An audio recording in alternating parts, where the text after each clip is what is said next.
Rajahmundry TDP MLA అభ్యర్థి ఆదిరెడ్డి వాసు విస్తృతంగా ఇంటింటికి ప్రచారం నిర్వహిస్తున్నారు. వైసీపీ ప్రభుత్వం నిర్లక్ష్యం చేసిన నగరంలో ముంపు సమస్యకు శాశ్వత పరిష్కారం చూపిస్తామంటున్నారు. బీజేపీ జనసేనలతో కలిసి విజయం సాధించి రాజమండ్రి ప్రజలకు అన్ని విధాలుగా అభయం అందిస్తామంటున్న ఆదిరెడ్డి వాసుతో మా ప్రతినిధి Prasad face to face. Rajahmundry city Telugu Desam party అభ్యర్థి ఆదిరెడ్డి వాసు ఇంటింటి ప్రచారంలో విస్తృతంగా పర్యటిస్తున్నారు. ప్రస్తుతం మనం రాజమండ్రి తొమ్మలవ ప్రాంతంలో ఇంటింటికి ప్రచారం నిర్వహిస్తున్న ప్రాంతం వద్ద ఉన్నాం. ఇక్కడ చూడొచ్చు, ఇంటింటికి వెళ్లి ఏదైతే ప్రస్తుతం 3 పార్టీలకు సంబంధించిన కూటమి తరపున వివరించే కార్యక్రమాన్ని కూడా చేసిన పరిస్థితి అయితే ఉంది. ప్రస్తుతం ఈ ప్రచారంలో కూడా పార్లమెంట్ అభ్యర్థిని దగ్గుబాటి పురంధరేశ్వరి తరపున ఆమె కుమారుడు హితేష్ కూడా పాల్గొంటున్నారు. ప్రస్తుతం మనతో పాటు వాసు గారు, అదేవిధంగా హితేష్ గారు కూడా ఉన్నారు. సార్, ప్రధానంగా మీరు మీ విజయం రాజమండ్రికి అభయం అని ప్రధానంగా నినాదిస్తున్నారు. దీన్ని ఎలా మీరు ప్రజల్లోకి తీసుకెళ్తారు? సమస్యలతో ఉన్న ప్రజలకి సమస్యలు తొలగాలి అని అంటే తెలుగుదేశం, బీజేపీ, జనసేన కూటమికి సహకరించాలి.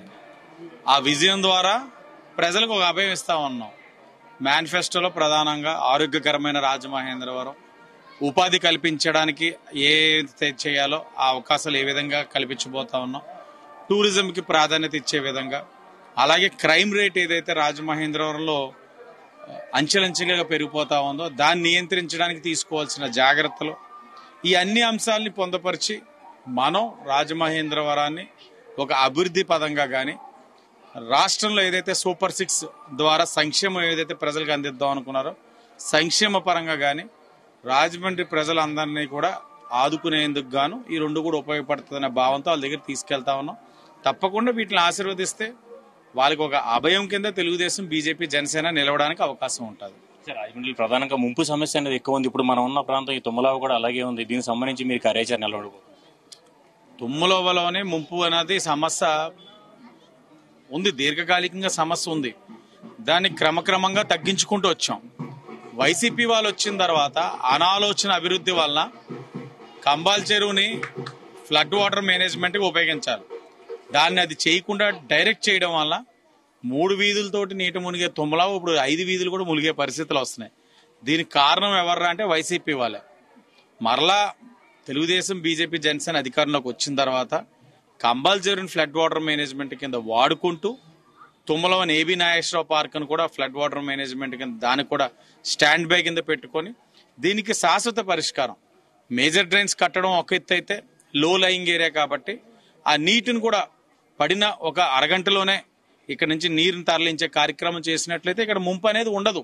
కానీ వీళ్ళు వైసీపీ వాళ్ళ అనాలోచన కార్యక్రమం కంబాల్ చెరువులో రూపాయలన్నీ పెట్టి ఎప్పుడైతే flood water management flood water అంతా దాంట్లోకి వెళ్తుందో మళ్ళీ అక్కడ అంతా కూడా పరిశుభ్రంగా ఉండదు, పాడైపోతుంది, వాళ్ళు చేసిన సుందరీకరణ అంతా పాడవుతుందన్న ఆలోచనతోటి స్మెల్ వస్తుందని దీన్ని డైరెక్ట్ చేసి వాళ్ళ యొక్క స్వార్థానికి తుమ్మలవని నీట మునిగేటట్లు చేశారు వైఎస్ఆర్ కాంగ్రెస్ పార్టీ. 5,000 కుటుంబాలు ఈ రోజున ఇబ్బందులు పడతా ఉన్నాయి. కేవలం వైఎస్ఆర్ కాంగ్రెస్ పార్టీ యొక్క స్వార్థం కోసం, వాళ్ళ కమిషన్ల కోసం 5,000 ప్రజలు ఈ రోజు ఇబ్బంది పడతా ఉన్నారు. అంతోపాటు దగ్గుబాటి పురంధరేశ్వరి గారి కుమారుడు హితేష్ గారు ఉన్నారు. సార్, ప్రధానంగా మీ కుటుంబానికి ఇక్కడ రాజమండ్రి ముందు నుంచి కూడా ఆదరిస్తుంది. ఎన్టీఆర్ గారి దగ్గర నుంచి కూడా ఇప్పుడు ప్రజల్లోకి వచ్చారు మీరు, మీ అమ్మగారి తరఫున ఎలా ఉంది ప్రజలు?